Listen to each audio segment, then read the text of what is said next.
அதே மாதிரி சினைப்பையிலிருந்து சினை முட்டை வெளிவரத்துக்கும் நல்லா வேலை செய்யும். ஓகே. அது வந்து அது உள்ள ஆராய்ந்து பார்க்குறப்ப தான் பொதுவாக 2 பேருக்கும் கொடுக்கறது சிலருக்கு, பெண்களுக்கு மட்டும் கொடுக்க வேண்டியது. பெண்களுக்கு இந்த அசோக மர பட்டையெல்லாம் இருக்குது, அதையெல்லாம் கொடுக்குறப்ப இரகுலர் மென்சஸ் நல்லா ரெகுலர் ஆகிடும். ஆண்களுக்கெல்லாம் இந்த அமுக்கரா சூரணம், அஸ்வகந்தா, அமுக்கரா தான் அஸ்வகந்தான்னு சொல்கிறது. அது லேகியம் கூட வரும், அஸ்வகந்தா லேகியம். அஸ்வம்னா குதிரை, குதிரை மாதிரி ஸ்பீடாக இருப்பாங்களா அவங்க, அதனால அந்த லேகியம் உங்களுக்கு. அதே மாதிரி ஜென்ரல் ஹெல்த்து, அயன், கால்சியம் இதுக்கெல்லாம் வந்து சவன்பிராஷ் நல்லா வேலை செய்யும். அது அவங்க ஹெல்த்து பார்த்து அவங்களுக்கு டயட் நம்ம அட்வைஸ் பண்ணி இந்த மருந்துகள்லாம் கொடுத்தோம்னா அவங்க நல்லா உயரத்துக்கு ஏற்ற எடை மெயின்டைன் பண்ணுவாங்க. எடை குறையறதுக்கும் ஸ்லிம் கேப்சல்ஸும் இருக்குது.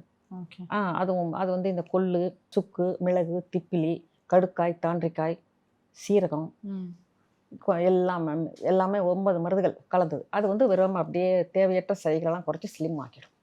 அதுவும் இருக்குது. அது மாதிரி அவங்களுக்கு நம்ம என்ன பண்ணணும்னா அவங்க வயசு, அவங்க ஹைட்டு, அவங்க வெயிட் பார்த்து மருந்துகள். அதே மாதிரி டயட்டு கூட வந்து அவங்களுக்கு ஹை கொலஸ்ட்ரால், ஹை சுகர் இருந்தால் அதை மாற்றி கொடுக்கணும்.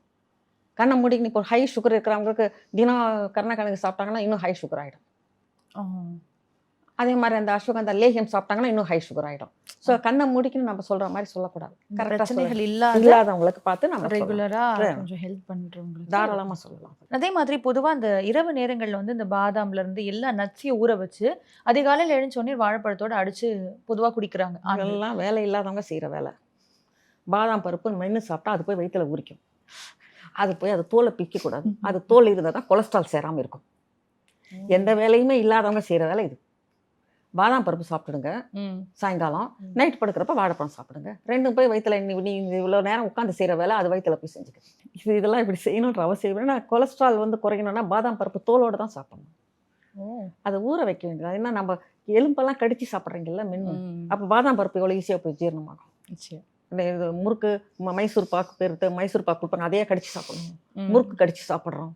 அதனால பாதாம் பருப்பு, அக்ரூட் ரொம்ப நல்லது, ட்ரை கிரேப்ஸ் இதெல்லாம் நம்ம கடிச்சு சாப்பிடலாம். ஊற வைக்கிற வேண்டிய அவசியமே வயிற்றுல போய் நல்லா ஊறிக்கும்மா, நல்லா வேலை செய்யும்.